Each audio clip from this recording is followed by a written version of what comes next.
m'en vais donner maintenant la parole à monsieur le directeur du centre hospitalier régional de Ndioum, monsieur Abdoulaye Sène, que je n'ai pas pratiqué beaucoup, que j'ai eu quand même à presque rencontrer 2 fois, c'est en de pareilles circonstances. Les 2 fois, c'était à l'occasion des activités du club scientifique qu'ils organisent chaque année dans cette salle. Les 2 autres, c'est dans ces circonstances-là, lors de l'arrivée du ministre de la Santé à l'hôpital. Et la 4e fois, c'est aujourd'hui. Je ne le connais pas trop, mais je sais qu'à chaque fois qu'il parle, je peux déceler dans ses dits un engagement, un homme qui veut changer, un homme qui est pertinent. Et ça, je peux le témoigner ici et m'associer aussi au témoignage du personnel soignant, du personnel administratif. Alors, avant de lui remettre la parole, je vais essayer de lister quelques réalisations depuis sa prise de service le jeudi 7 janvier 2021. Depuis cette date, plusieurs avancées notables ont été constatées dans le cadre de l'amélioration des services de santé et des structures hospitalières de l'hôpital. Pour les activités médicales et techniques, il y a le démarrage des activités du centre d'hémodialyse en octobre 2021. Le renforcement du plateau technique avec l'acquisition d'équipements tels que l'appareil Doppler, le MAPA et le CZ. L'amélioration des services de néonatologie, de réanimation ainsi que du service d'accueil et des urgences grâce au soutien de la coopération luxembourgeoise. La réception des travaux du bloc opératoire, désormais opérationnel, dont les travaux ont duré 18 mois, de juillet 2023 à décembre 2024. Il est composé de 4 salles d'opération, une salle d'effet de 5 lits, système d'appel malade, un système de vidéosurveillance, système de détection d'incendie, une salle de stérilisation et un système de traitement d'air. La réhabilitation de la salle d'accouchement au sein de la maternité. La délocalisation du service d'ontostomatologie avec l'acquisition de 2 fauteuils dentaires neufs de dernière génération, transformant ce service en véritable pôle d'attraction. La mise en place d'un service d'imagerie médicale digne de ce nom avec l'obtention de scanners répondant à une ancienne doléance. Dans le cadre des ressources humaines, effectif médical en hausse de 16 à 23 médecins avec l'arrivée de spécialistes qui n'étaient pas présents avant sa prise de service. Un pédiatre, un néphrologue, un neurologue, un ophtalmologue, un radiologue, un ORL, un second urgentiste, un diabétologue et 2 médecins à spécialisation en ORN et en radiologie. Pour les structures, pour les infrastructures, il y a un aménagement des cabines des DS en stage, la délocalisation et la réorganisation des services d'ophtalmologie, d'ontologie, de cardiologie et d'imagerie médicale. La réhabilitation de la salle de radiologie et du scanner rendue possible grâce au soutien du conseil départemental. La modernisation des installations électriques grâce à l'appui de Mamoudou Dia et de Mansour Eliman Khan, nous avons obtenu un financement de 40 millions de francs CFA de la part du Sénélec. La mise en place d'un centre d'oxygène de 35 mètres cubes, incluant la réhabilitation et l'extension du circuit d'oxygène dans l'ensemble de l'hôpital. L'installation de banalisateurs pour le traitement des déchets biomédicaux, notamment au bloc opératoire. Autre réalisation, il y a le renforcement du parc automobile de 3 véhicules, dont une ambulance, à 7 véhicules fonctionnels, comprenant 3 ambulances, dont une médicalisée et une de type réanimation, grâce au soutien du ministère de la Santé et de l'action sociale. La création du site internet officiel www.chrnd.com. L'organisation d'EPU, études post-universitaires en partenariat avec le comité médical composé de praticiens du centre. Ceci, entre autres, quelques réalisations du directeur, M. Abdoulaye Sène, que je vous demande d'applaudir très, très, très fort, et je l'invite à prendre la parole ici présent.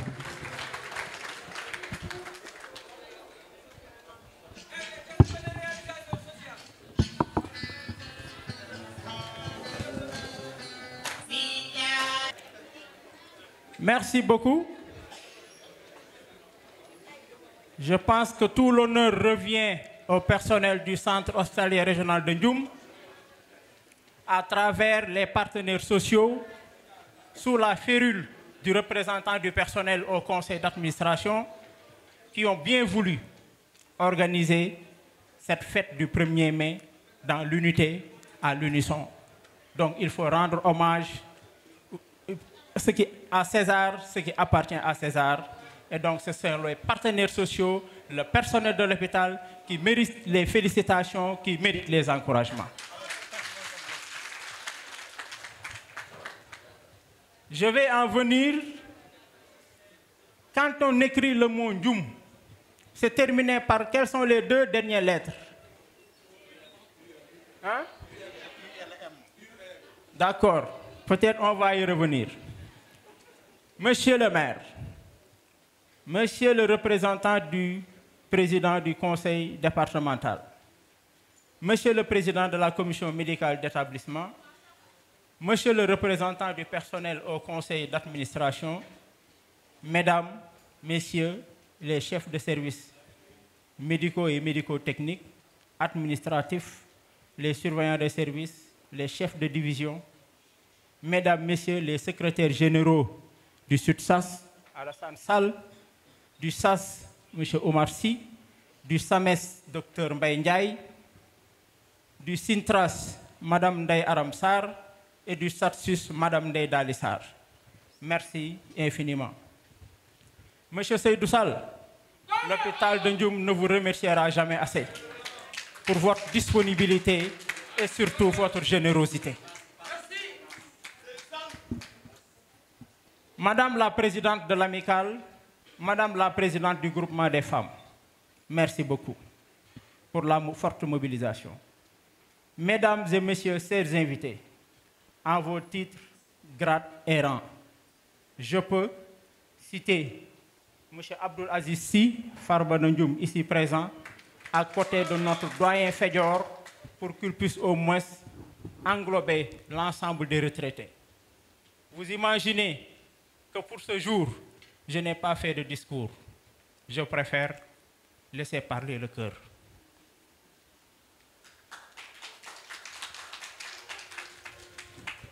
Le U, vous avez dit les 2 dernières lettres, c'est U. Si ma mémoire est bonne, j'avais invité le 7 janvier 2021 à un plan d'action en 6 composant les 6 lettres du mot Ndioum. Et je pense qu'aujourd'hui, si on devrait faire une évaluation de ce plan d'action, on pourrait s'arrêter au niveau de ce U, qui est l'œuvre des partenaires sociaux, qui veut dire l'unité. Même si on peut être unis, mais dans la diversité. Cette unité nous a valu les résultats que nous avons obtenus au niveau de l'hôpital avec l'engagement et l'implication et la responsabilisation de tout un chacun. Donc sans l'unité, on ne peut rien faire. C'est pourquoi cette invite à l'unité doit être et rester une activité de tous les jours.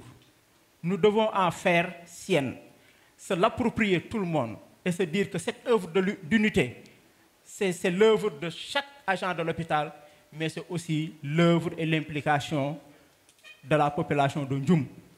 Parce que quand on gère une entreprise, on nous avait appris à l'université qu'il faut au moins le gérer dans le cadre d'une logique, dans le cadre de oser.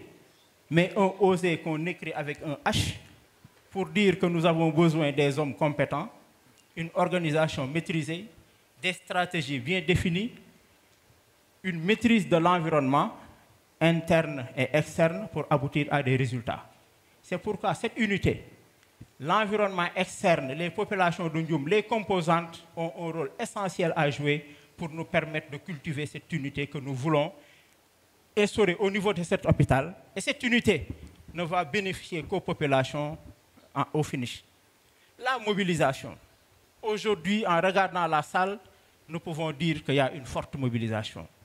Une forte mobilisation du personnel, mais une forte mobilisation de la population. Donc, merci beaucoup pour cette forte mobilisation. Mais derrière chaque mobilisation, il y a quelque chose qui est attendu et c'est ce que j'avais promis et je pense que nous sommes en train de tout faire pour que derrière cette forte mobilisation, qu'il puisse y avoir une motivation. Et je pense que les travailleurs veulent être motivés davantage. C'est pourquoi dans les discours des partenaires sociaux, on a retrouvé l'harmonisation ou bien la globalisation de la motivation à l'ensemble des agents de l'hôpital, y compris les prestataires. Olof Ndiaye dafa ni ku bëgg ku la wéttali ak ku bëgg fooy fanaan te jël bunti ko waru leen boole. Donc loolu je pense que partenaires dañoo ci fekk. Et damay saluer aussi invite bi nga xam ni def nañ ko fi pour dire que globalement war nañ ci mën a jublu dem ci mu nekk loo xam ni lu war a mën a nekk la. Et en principe je pense que si on fait un peu l'évaluation sur les 5 syndicats, il y a 3 qui se sont prononcés formellement pour dire qu'il faut qu'on aille. Donc il faut que les 2 autres puissent suivre cette dynamique à travers cette unité qui est appelée, à travers cette forte mobilisation pour que la motivation soit élargie à l'ensemble et soit une réalité. Pourquoi ça doit être une réalité? Parce que présentement le Sénégal est à un tournant avec le nouveau programme Horizon 2050. Et dans cet Horizon 2050, particulièrement pour ce jour, il y a une invite qui est faite autour du pacte, d'un nouveau pacte de stabilité sociale. Et c'était le jeudi 27 février que le Premier ministre avait lancé les débats. En principe, on devrait arriver aujourd'hui à la signature de ce nouveau pacte.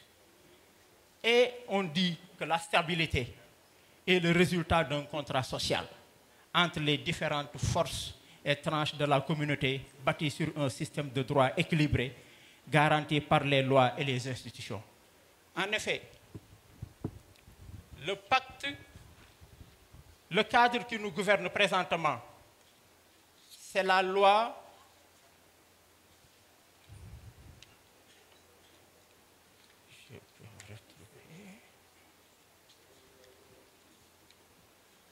Voilà, le cadre qui nous gouverne présentement. Et c'est un cadre qui permet de répondre à l'ensemble des préoccupations qui ont été dites ici dans les cahiers de doléances, mais aussi dans les discours.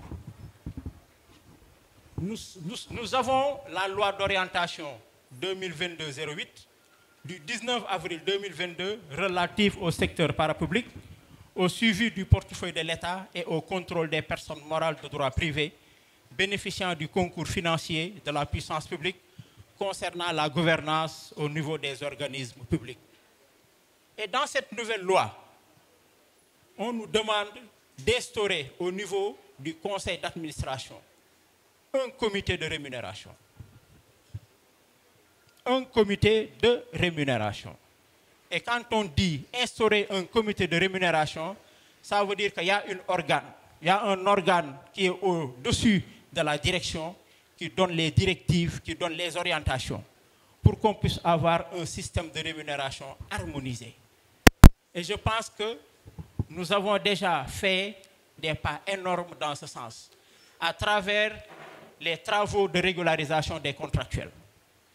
Et je pense que ce qui nous reste, à partir de ces travaux qui ont été effectués et à partir aussi des préoccupations des uns et des autres, d'aller vers un accord d'établissement au niveau du centre hospitalier régional de Ndioum.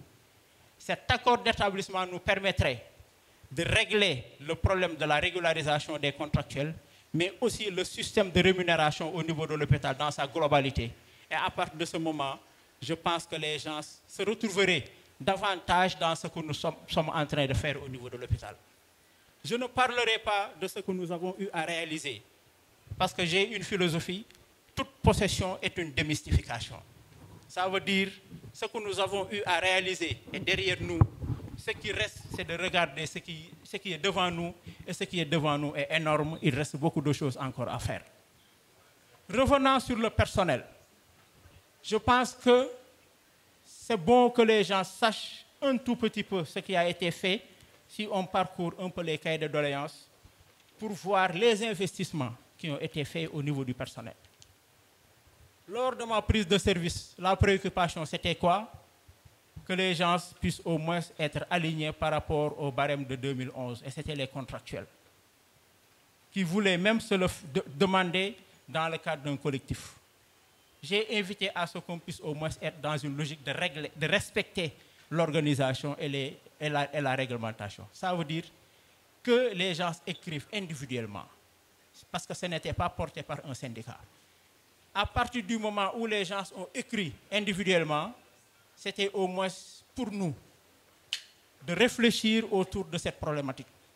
Et je pense qu'au finish, tous les contractuels maintenant sont arrimés au barème de 2011 et c'est maintenant une réalité. Et pourtant, les gens pensaient que ce n'était pas possible.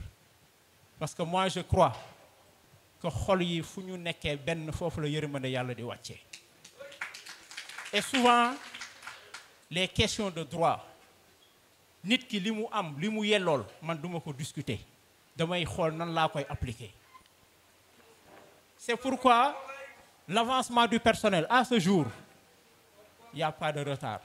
On est à jour par rapport à l'avancement du personnel.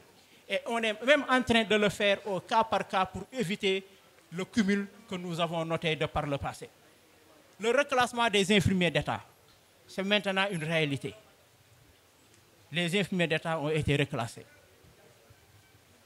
Pour accompagner le personnel, nous avons investi au niveau de ce personnel. Présentement, nous avons 4 étudiants en formation au niveau de Saint-Louis. 1 infirmier d'État et 3 assistants infirmiers. Tout ça pour nous permettre de pouvoir avoir un personnel qualifié qui puisse servir le centre hospitalier régional de Ndioum et qui puisse servir des soins de qualité. Au-delà de ça, face à la problématique des médecins, effectivement, on a un nombre de médecins présentement. Les gens l'ont dit dans la présentation. Nous sommes passés de 16 à 23. Mais ce n'est pas suffisant. Parce que pour chaque spécialité, nous n'en disposons qu'un. Donc l'idéal, c'est d'aller dans une logique de pouvoir doubler ces spécialités. Mais aussi d'investir sur les spécialités pour lesquelles nous avons un problème à pouvoir les fixer. C'est pourquoi présentement, nous avons 2 médecins en formation. Un neurologue et un médecin anesthésiste réanimateur. Pour dire que c'est un investissement que nous faisons au niveau du personnel. Et moi, je crois que nous pouvons davantage investir en ce personnel. But not least, on a même un technicien supérieur en anesthésie, un infirmier d'État qui est en train de suivre la formation pour devenir technicien supérieur en anesthésie. Pour dire que nous connaissons nos faiblesses, nous connaissons les points qui méritent de faire l'objet d'amélioration et nous avons un plan pour le faire. Et j'ai parlé tantôt du plan d'action que j'avais proposé. Et c'est pourquoi je me retrouve dans les cahiers de doléances qui ont été déposés par le personnel. Et c'est des cahiers de doléances qui, globalement, mettent l'accent sur les ressources humaines. Nous avons fait des efforts, mais il reste beaucoup à faire parce qu'on est conscient qu'un problème réglé, c'est un autre problème qui est créé. Avec le scanner, maintenant, on s'est rendu compte que nous avons besoin d'un neurochirurgien pour ne plus évacuer. Et là, peut-être, c'est être dans la dynamique de la politique qui a été définie par le conseil départemental, à savoir zéro évacuation pour le centre hospitalier régional de Ndioum. Nous allons être dans cette dynamique et l'invite va rester et demeurer à l'endroit des collectivités locales pour qu'on puisse avoir ce que j'ai prôné, l'intercommunalité hospitalière. 22 communes, 22 médecins spécialistes et le problème des médecins va être un vieux souvenir. Et je pense que le président du conseil départemental, le représentant du conseil départemental est là. Il va prendre bonne note. Pour le cadre de travail, il y a 2 chantiers, voire 3, qui préoccupent le personnel. C'est la finalisation des travaux du laboratoire, la finalisation du hangar et l'aménagement de la facturation pour améliorer l'accueil et l'orientation. Pour ce qui est de l'hangar, jusqu'à présent, si ça tarde, c'est parce qu'on a une offre. La Fondation Sonatel nous a demandé de remplir un projet qui a été soumis à la Fondation Sonatel. Donc on attend la validation. Et nous sommes en train de faire les voies et des mains pour voir quelles sont les autorités qui pourraient nous appuyer pour qu'au moins qu'on puisse le faire. Parce qu'il ne faut pas oublier que l'hôpital de Ndioum est en train de sortir la tête de l'eau, les lignes sont en train de bouger, mais aussi la situation est encore précaire. C'est pourquoi chaque fois que nous avons la possibilité de trouver un financement ailleurs, nous allons chercher ce financement pour que nos maigres ressources puissent être investies dans autre chose. C'est la même chose pour ce qui est de l'aménagement du service de laboratoire. Et je pense que les choses sont allées très loin avec la fondation Mastercard dans le cadre du projet Flowing Fen, où les gens ont déjà fait tout le nécessaire pour la réhabilitation des travaux au niveau du laboratoire, afin qu'on puisse au moins terminer ce que nous avons eu à dire depuis le début, c'est-à-dire les travaux en tiroir pour permettre à la pharmacie de se délocaliser et d'avoir un service de consultation externe digne de ce nom. Pour l'accueil et l'orientation, nul n'était les difficultés du conseil départemental en 2024 dans le cadre de l'exécution du budget, ce chantier-là serait réalisé. Mais on espère qu'avec l'accompagnement du ministère de la Santé et de l'Action sociale, que les choses vont aller de l'avant. Pourquoi je le dis? Parce que vous n'êtes pas sans savoir que le service de chirurgie a changé de visage. Ce changement de visage va se poursuivre au niveau de la médecine dans les prochains jours. Et tout ça, ce sont des apports qui nous viennent de l'extérieur. C'est pour... Voilà. Donc, on va changer de jour. Et ça nous permet au moins de théoriser. Ce en quoi nous croyons, ça veut dire à l'humanisation. Nous sommes des humains. Nous devons travailler dans un hôpital humanisé, avec des soins humanisés. Et pour ça, c'est la qualité de l'accueil. L'orientation, c'est revenu. Insister sur le fait que moi, directeur, je me considère comme déjà le premier agent d'accueil. Donc, que les autres puissent le faire. Et à travers cet accueil, c'est sûr que de temps en temps, vous recevez des récriminations. Des gens sont satisfaits. Demain, les gens peuvent ne pas être satisfaits. Les gens peuvent venir déverser leur humeur sur vous, sur nous, mais nous devons l'accepter. Parce qu'il faut qu'on puisse comprendre que personne ne choisit d'aller à l'hôpital de son propre gré. Les gens viennent à l'hôpital parce qu'ils n'ont pas d'autre issue. C'est pourquoi le cadre de travail doit être amélioré et je pense que nous sommes en train de faire beaucoup d'efforts pour améliorer notre cadre de travail à travers l'organisation des journées de nettoiement mensuelles et surtout l'implication du service qualité-sécurité que nous remercions et saluons au passage. C'est pourquoi pour le régime indemnitaire, j'invite tout le monde à ce qu'au sortir de cette fête du travail, qu'on puisse se retrouver dans un cadre afin d'aider le conseil d'administration dans ce comité de rémunération pour qu'on puisse au moins nous tous nous y retrouver. Le plateau technique, je pense que dans les prochains jours, on verra que les choses vont encore bouger au niveau du centre hospitalier régional de Ndioum. Pour le pôle mère-enfant, j'ai bien entendu, mais je pense que souvent, je préfère pour certaines informations laisser aux autorités compétentes le soin de donner l'information. Et je pense que dans les jours à venir, les choses vont bouger à ce niveau-là.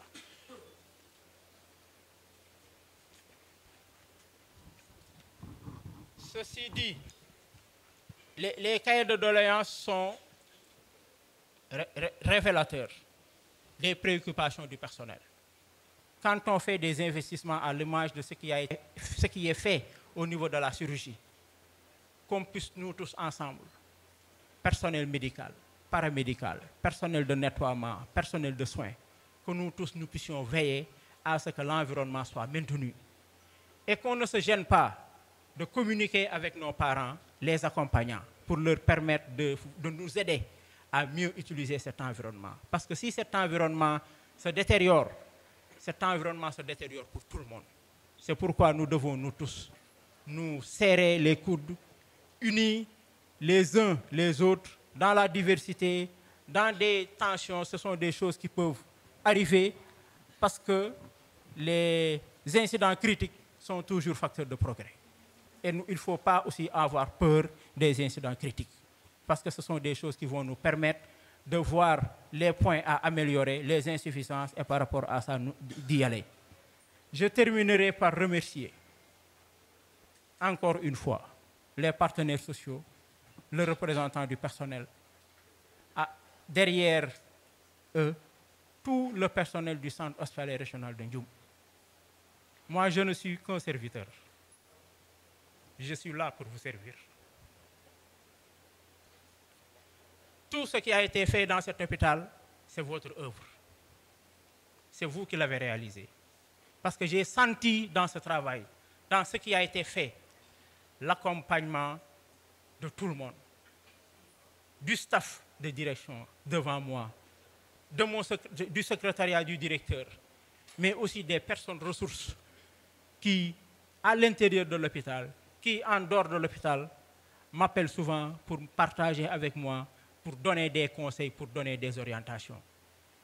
Et c'est le lieu aussi de remercier. Pour les retraités, nous allons en venir, parce qu'il y a une autre phase, mais remercier aussi notre collègue et ami, Dr Samsidine Diouf, ici présent,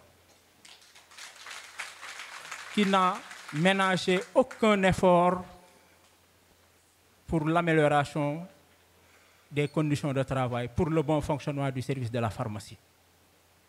Et il n'est pas parti, il est juste en retrait, il est toujours parmi nous, comme les autres qui sont retraités, mais qui ne sont pas partis, mais qui sont en retrait, parce qu'ils continuent à nous accompagner. Pour les retraités, j'en reviendrai peut-être lors de mon deuxième passage, pour ne pas que le discours soit trop long. Mais j'ai vu tout le monde. Si je pouvais citer chacun d'entre vous, je le ferai. Mais je vous dis du fond du cœur, merci beaucoup. Continuons à nous mobiliser comme un seul homme. Continuons à faire ce que nous devons faire. Parce que seul, je ne peux pas faire grand-chose. Mais ensemble, nous pouvons aller loin et nous pouvons faire beaucoup de choses. Allah jarama, an jarama, Dr. Golle.